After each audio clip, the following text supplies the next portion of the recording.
और अब वक्त यूके प्राइम का है। उत्तराखंड में एक बार फिर कोरोना के केस बढ़ते नजर आ रहे हैं। राज्य में मंगलवार को कोरोना के 429 नए मामले आए और 3 संक्रमितों की मौत हो गई। इसके साथ ही राज्य में कुल मरीजों का आंकड़ा 68,887, जबकि मृतकों की संख्या 1,119 हो गई। स्वास्थ्य विभाग की तरफ से जारी हेल्थ बुलेटिन के मुताबिक मंगलवार को अल्मोड़ा में 22, बागेश्वर में 14, चमोली में 17, चंपावत में 8 और इसी तरीके से अलग अलग जिलों के अलग अलग आंकड़े दिए गए। कुल मिला के मामले जो हैं वो यहां बढ़ते हुए नजर आ रहे हैं, जो चिंताजनक हैं। तो कई तरह की छूट दी गई थी लॉकडाउन के बाद से, अब पूरी तरीके से जीवन सामान्य है, लेकिन चिंता की बात यह कि कोरोना के जो मामले हैं वो बढ़ते हुए नजर आ रहे हैं।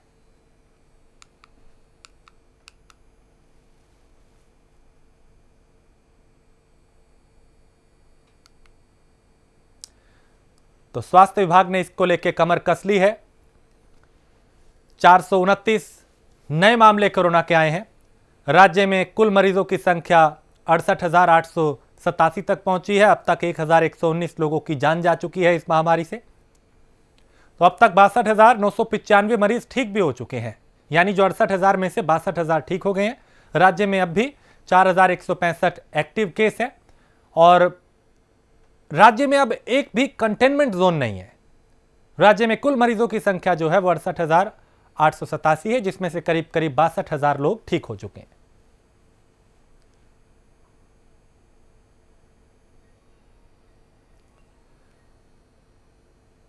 और वहीं उत्तराखंड कांग्रेस ने राज्य में एक बार फिर बढ़ रहे कोरोना के मामलों पर चिंता जाहिर की है। साथ ही कांग्रेस की तरफ से त्रिवेंद्र सरकार पर निशाना भी साधा गया और यह कहा कि काबू पाने में पूरी तरह सरकार नाकाम रही है कोरोना पर। कांग्रेस के मुताबिक कोरोना को लेकर राज्य सरकार की व्यवस्थाएं काफी नहीं है। साथ ही कांग्रेस ने सरकार पर बदइंतजामी का आरोप भी लगाया। वहीं उत्तराखंड प्रदेश कांग्रेस कमेटी के उपाध्यक्ष सूर्यकांत धस्माना ने कहा कि जिस तरह देश की राजधानी दिल्ली समेत अनेक राज्यों में ठंड बढ़ने के साथ ही कोरोना के मामले बढ़ रहे हैं, वो चिंताजनक है, लेकिन इसको देखते हुए उत्तराखंड की राज्य सरकार की कोई तैयारी नहीं है।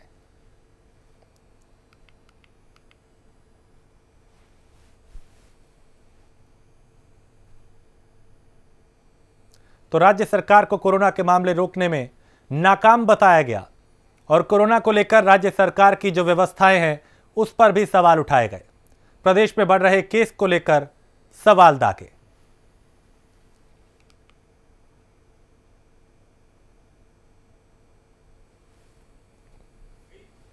देखिए, देश की राजधानी दिल्ली में जिस प्रकार से कोरोना संक्रमण के मामले लगातार बढ़ रहे हैं, अचानक बढ़ गए, मरने वालों की संख्या भी लगातार बढ़ रही है।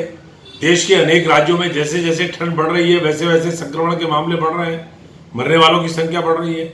उत्तराखंड में भी अचानक पिछले 1-1.5 हफ्ते में संक्रमितों की संख्या में बढ़ोतरी हुई है। मरने वालों की संख्या 1100 पार हो गई है और संक्रमितों की संख्या 70,000 पार कर चुके हैं हम लोग।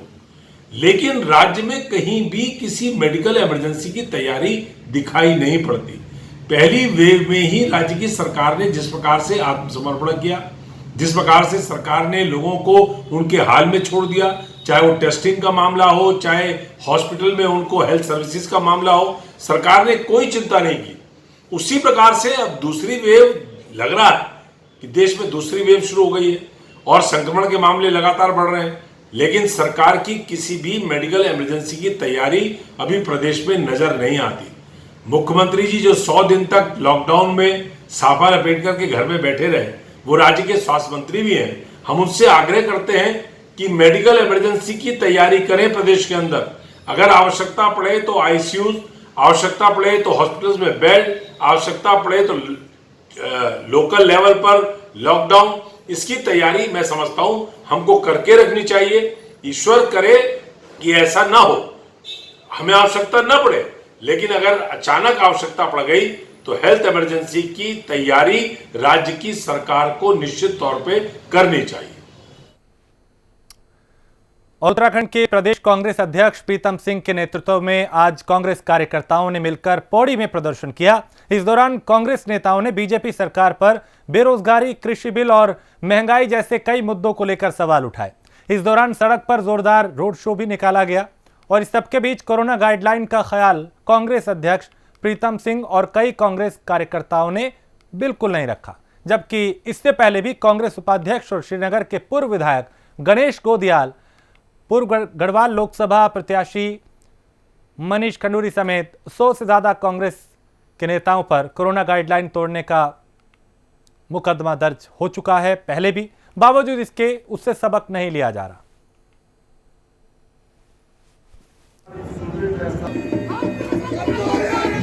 भरोसे के साथ 2017 के विधानसभा चुनाव में प्रचंड बहुमत से भारतीय जनता पार्टी की सरकार को बनाने का काम उत्तराखंड के लोगों ने किया। सरकार बनाने के बाद लगभग 4.25 साल का कार्यकाल होने जा रहा है।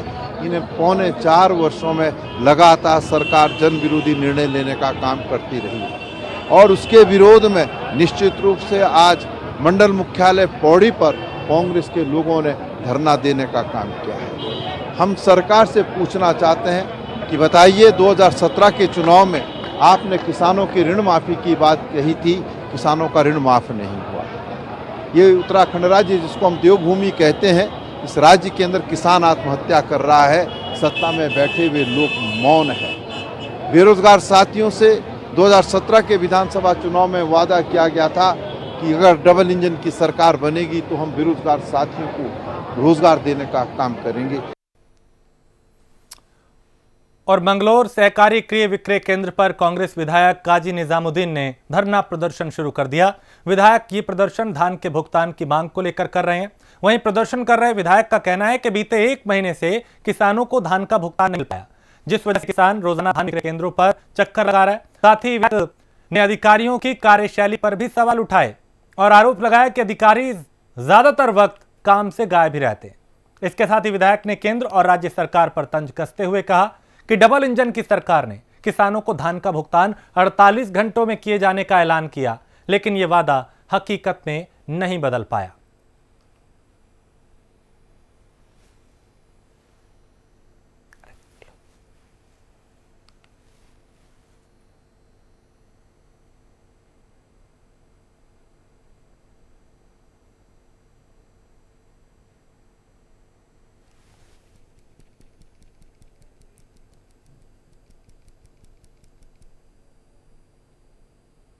किसान हूँ और मैंने 23 अक्टूबर को अपना धान डाला।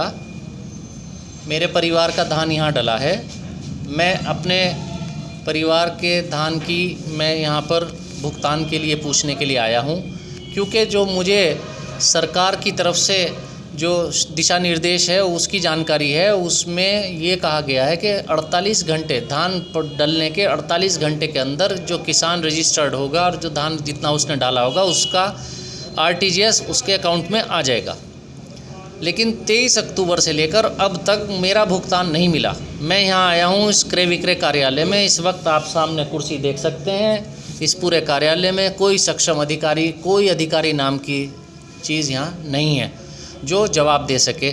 यहाँ मुझको आने के बाद कई काश्तकार मिले जो अपनी इस परेशानी को पहले से लिए यहाँ घूम रहे थे, उनकी कोई सुनवाई यहाँ नहीं हुई।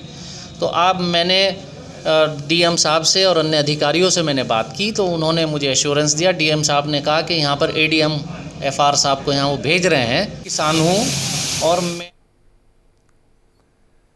और कांग्रेस प्रदेश अध्यक्ष प्रीतम सिंह का कांग्रेस के बागी नेताओं को रूठा हुआ कहना भारी पड़ गया। प्रदेश अध्यक्ष प्रीतम सिंह के इस बयान से कांग्रेस के राष्ट्रीय सचिव और पूर्व मुख्यमंत्री हरीश रावत ने अपनी नाराजगी जाहिर की। हरीश रावत ने अपनी नाराजगी सोशल मीडिया पर जाहिर करते हुए कहा कि कांग्रेस और लोकतंत्र को चूर चूर करने वाले दल जो दल बदलू हैं अब अपने ही रूठे हुए होने लगे हैं। कोर्ट ने भी इन रूठे हुए लोगों को दल बदलू कहकर सदस्यता रद्द की। वहीं दूसरी तरफ भारतीय जनता पार्टी के प्रवक्ता विनोद सुयान ने पलटवार किया, यानी सत्ता पक्ष और विपक्ष जो है वो भी अब एक दूसरे पे आरोप प्रत्यारोप करते नजर आए और कांग्रेस के जो आपस में नेता हैं वो भी उलझते हुए नजर आ रहे हैं।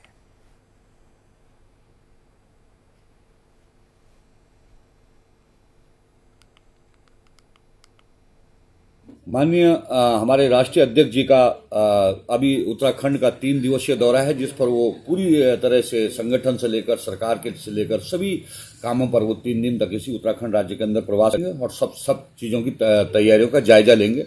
भारतीय जनता पार्टी उत्तराखंड पदाधिकारी बैठक भी इस संबंध में जल्दी बुलाई जा रही है और उनकी तैयारियों के बारे में पूरा खाका खींचा जाएगा। और भारतीय जनता पार्टी के पूर्व प्रदेश अध्यक्ष और नैनीताल से सांसद अजय भट्ट ने बीजेपी अध्यक्ष जेपी नड्डा से जुड़ी जानकारी दी।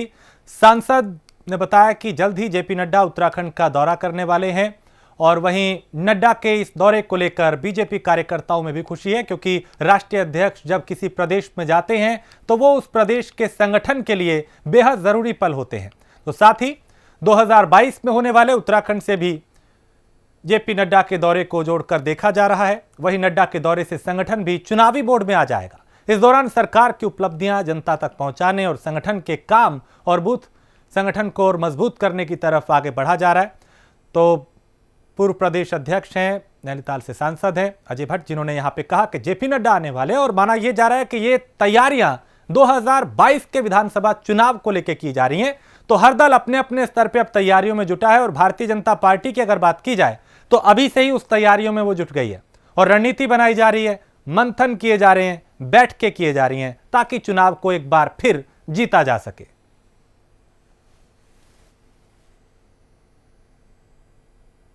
माननीय राष्ट्रीय अध्यक्ष जी ने सभी प्रदेशों के दौरे अपने फिक्स किए हैं और हमारे वहाँ तो चुनाव है ही है, यही मान लीजिए हम चुनावी मोड में हैं, क्योंकि हमारा चुनाव तो अगले साल होना ही होना है। जैसे ये 2021 समाप्त होगा, 22 की शुरुआत में ही हमारे यहाँ चुनाव प्रारंभ होने हैं।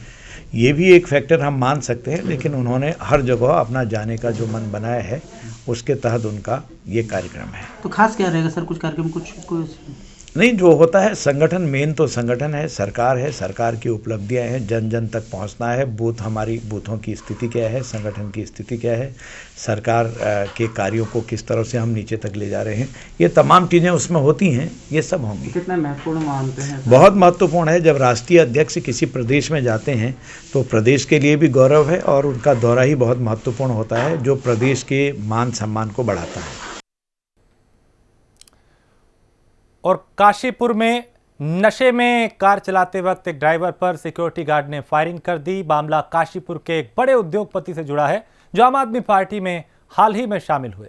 वहीं उनके घर देर रात पहुंची एक तेज रफ्तार कार घर का गेट तोड़ते हुए अंदर जा घुसी। कार की रफ्तार को देखते हुए गेट पर मौजूद सिक्योरिटी गार्ड ने शक के बिना पर आरोपी कार ड्राइवर को रोका। नशे की हालत में कार चला रहे शख्स को इस एक्सीडेंट में कुछ चोट भी आई और हादसे में घायल शख्स का नाम हरप्रीत सिंह है। फिलहाल कार ड्राइवर हरप्रीत सिंह का इलाज अस्पताल में चल रहा है, जबकि सीसीटीवी में यह पूरा घटनाक्रम जो है वो कैद हुआ था।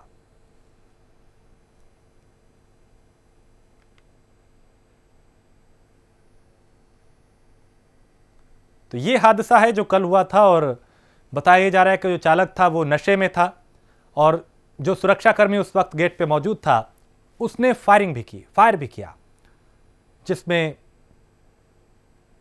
इस हादसे में जो चालक है उसे भी चोट आई, उसका अस्पताल में इलाज चल रहा है। सिंपल है, एक व्यक्ति द्वारा मतलब उन्होंने ड्रिंक्स भी कर रखी थी गाड़ी में, जो एविडेंस है उसे पता चल रहा है। ओवर स्पीडिंग था, उन्होंने अपने आप से ये बताया और गाड़ी कंट्रोल ना होने कारण और दूसरी गाड़ी से टकरा के एक्सीडेंट ना हो इसके कारण ने उन्होंने तुरंत गाड़ी मोड़ दी और वो इत्तेफाकिया से वो एक उद्योगपति और पॉलिटिशियन है उनके घर के गेट तोड़ के अंदर घुस गई। तो सिक्योरिटी गार्ड था लाइसेंस्ड वेपन के साथ वहाँ पे, तो एज अ प्रिकॉशनरी मेजर उसने फायर कर दिया। बट इंजरी तो हुई है, बट इतना कुछ मतलब जानलेवा इंजरी नहीं है। तो जो क्रिमिनल है वो रिकवर भी हो रहा है और पुलिस कार्रवाई ये है कि अभी उनकी रिकवरी के बाद उनको एमवी एक्ट में प्रॉपर चालन की। एक्चुअली मैं उनके सामने वाली गली में अपने किसी फ़ोन सामने वाले रास्ते से आ रहा था, फ़ोन पे बात करके मुझे वॉशरूम लगी थी, मैंने गाड़ी साइड में लगा के वॉशरूम करके फ़ोन पे बात करके गाड़ी स्टार्ट करी और गाड़ी में आया। तो गाड़ी मैं दूसरी वाली गाड़ी को ऑब्जर्व कर रहा था कि दूसरी साइड से गाड़ी ना आ रही हो। मैंने थोड़ी सी एक्सीलेटर देके दूसरी साइड लाने की कोशिश की कि कोई गाड़ी नहीं आ रही, इस समय रोड खाली है तो मैं सीधा उस रोड पे चढ़ जाऊंगा, बट वो मेरी गाड़ी अनकंट्रोल हो गई। उसकी ब्रेक लगाने की कोशिश की, उनकी जो फ्लोर था वो स्लिपरी था, मार्बल लगा हुआ है शायद उनका बाहर, तो उनके मार्बल से होते हुए गाड़ी वहाँ पर गेट से टकरा गई गाड़ी। और उधम सिंह नगर के शांतिपुरी गांव में टेंट हाउस और दूध भवन में आग लग गई। वहीं आग ने फैलते हुए एक मकान को भी अपनी चपेट में ले लिया। जानकारी मिलने के बाद मौके पर पहुंची दमकल विभाग की 3 गाड़ियों ने आग पर काबू पाया। इस हादसे में लगभग 40 से 50 लाख का नुकसान हुआ है। फिलहाल आग लगने की वजह साफ नहीं है।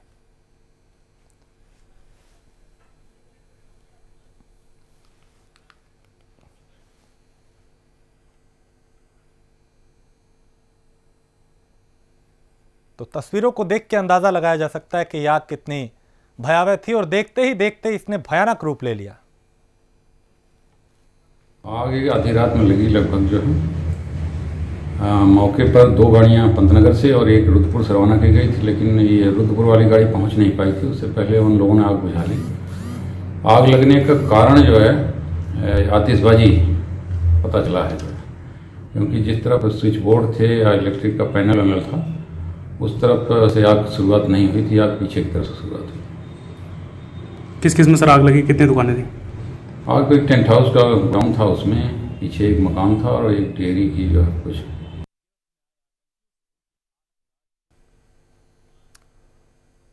और सितारगंज कोतवाली पुलिस ने हरियाणा से आए 4 कुख्यात अपराधियों के खिलाफ अभियान चलाया। इन आरोपियों में 3 की गिरफ्तारी हो गई है, जबकि एक साथी इनका भाग निकला। पुलिस के मुताबिक आरोपी 14 नवंबर से शहर में किराए के एक मकान में रह रहे थे। जानकारी मिलने के बाद पुलिस ने 3 आरोपियों को गिरफ्तार किया। वहीं तीनों को गिरफ्तार करने वाली टीम को डीजी की तरफ से 26 जनवरी को सम्मानित करने का ऐलान किया गया।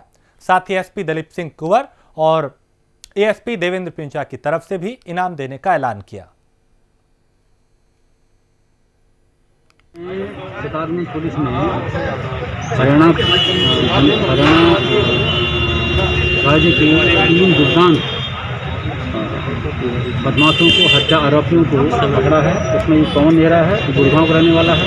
दूसरा आशीष उर्फ जेडी है, ये झज्जर का रहने वाला है। और तीसरा मोनू उर्फ सुक्का, ये रोहतक का रहने वाला है। ये तीनों इनामी बदमाश हैं। पवन नेहरा पर जो है 1 लाख का इनाम है। आशीष उर्फ जेडी पर जो है 25,000 का इनामी बदमाश है। और जो मोनू उर्फ सुक्का है, ये 50,000 के इनामी बदमाश है। इनको पुलिस मुठभेड़ में जद्दोजहद और पब्लिक की जानकारी देने पर इनको पकड़ा गया मई वाहन के। और इनको पकड़ करके जब पूछताछ की गई तो जानकारी हुई कि इनका बहुत लंबा सारा इतिहास है। ये तीनों बदमाश जो हैं विभिन्न धाराओं में मर्डर के केसों में इन्वॉल्व हैं। और ये बेसिकली घटना के बाद वहाँ से जो पूर्व में घटनाएं की हैं, घटना के बाद जो है ये पहले राजस्थान चले गए थे, फिर वहाँ से फरारी काटने के लिए यहाँ भी आए थे। और काशीपुर में 14 नवंबर को आईटीआई में हुई मारपीट के मामले में पुलिस को कामयाबी मिली है। इस मामले में पुलिस ने वारदात का खुलासा करते हुए थाना आईटीआई प्रभारी विद्यादत्त जोशी ने जानकारी दी। पुलिस के मुताबिक 14 नवंबर की रात नितिन नाम के एक शख्स के साथ कुछ अनजान लोगों ने मारपीट की थी। इस मामले में मारपीट करने वाले शख्स की पहचान करते हुए आरोपी का नाम विकास बताया गया। पुलिस ने बताया कि आरोपी ने पीड़ित के गले में कांच की बोतल से हमला किया था, जिससे वो बुरी तरह जख्मी हुआ। पुलिस ने आरोपी विकास जसपुर खुर्द इलाके से विकास को गिरफ्तार किया और आरोपी के खिलाफ कार्रवाई की जा रही है। 14/11 को एक व्यक्ति को मोटेश्वर महादेव मंदिर के पीछे किसी अज्ञात व्यक्ति द्वारा शीशे से गला काट दिया था। छोटी सी लड़ाई आपस में हो गई थी, जिस पर उसने जो है गले में उसके चोट मार दी थी, जिस आधार पर मेडिकल और बयानों के आधार पर 307 का इजाफा किया गया मुकदमे में। और इसका जब पता किया गया तो विकास पुत्र भीमसेन, जिनकी आपस में इनकी रंजिश चल रही थी, किसी बात को लेकर झगड़ा हुआ तो उसने उसका गला काट दिया, जिसको आज गिरफ्तार किया गया है। गिरफ्तार कर जेल भेज दिया गया है।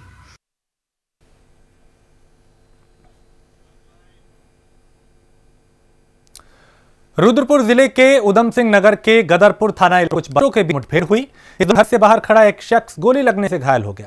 इस मामले में पुलिस 5 आरोपियों के खिलाफ मुकदमा दर्ज कर लिया है। हालांकि जानकारी के मुताबिक पुलिस किसी की गिरफ्तारी नहीं कर पाई और स्कैनिया चौकी प्रभारी प्रकाश सिंह बिष्ट और कांस्टेबल इलाके में गश्त कर रहे थे। इसी दौरान स्कैनिया के मजरा खुशालपुर से कई खेड़ीपुर पर पुलिस और यहाँ पे जो बदमाश थे उनमें मुठभेड़ भी हुई। तो बदमाशों ने पुलिस पर फायरिंग की। जवाबी कार्रवाई में पुलिस ने भी फायर किया, जिसके बाद आरोपी वहां से फरार हो गए। ये 15 तारीख को एक मोटरसाइकिल चोरी की चोरी की सूचना थी, जिसमें हमारे बदरपुर थाने से एक प्रकाश बिष्ट करके दरोगा है, एक कांस्टेबल इधर केला खड़ा थाना और बदरपुर थाने के बॉर्डर इलाके में चेकिंग के लिए गए थे देखने के लिए। उसी समय जो है वहाँ 2-3 लड़के, मुख्तार सिंह है, सोनी है, ये 2 लोग आए थे और ये वांटेड क्रिमिनल्स हैं, इनके खिलाफ पहले भी मुकदमा है। तो इनको ये लकड़ी चोर भी हैं, लकड़ी चोरी में इनके नाम प्रकाश में आया था। इन्होंने पुलिस को लेकर के और वहाँ भाग करके दूर से फायर करने की उन्होंने किया है और उसमें फिर वहाँ से भागे थे लोग। और ओली में हुई हाल में बर्फबारी के बाद अब हिम क्रीड़ा स्थली ओली एक बार फिर से पर्यटकों से गुलजार होने लगी है। इलाके में वेस्टर्न डिस्टर्बेंस के बाद ओली को मिली प्रकृति की अनमोल धरोहर बर्फबारी होने से अब ओली और गोरसो बुग्याल में करीब 8 इंच से लेकर आधा फीट बर्फ की मोटी चादर बिछ गई है और सैलानी यहां का रुख करने लग रहे हैं।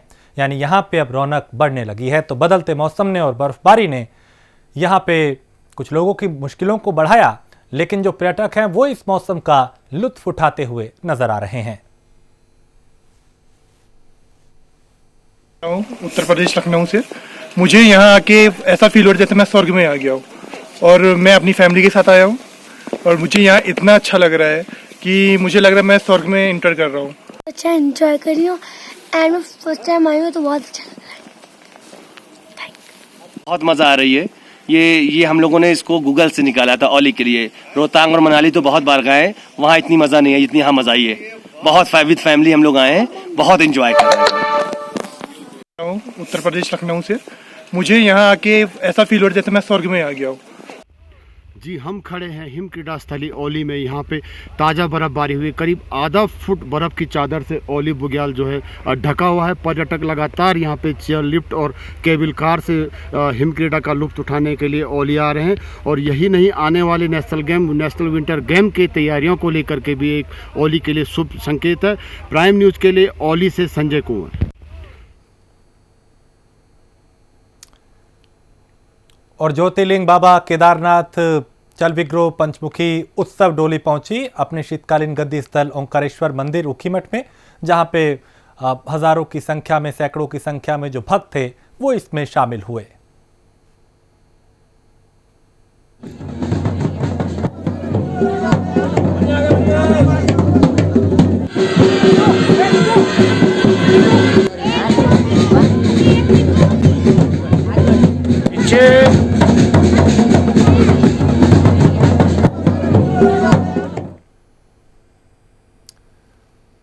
और इसी के साथ चूंकि जिस तरीके की संख्या यहां पे देखी गई वो काफी संख्या में श्रद्धालु पहुंचे थे और बाबा की डोली अपने अगले पड़ाव पे पहुंची।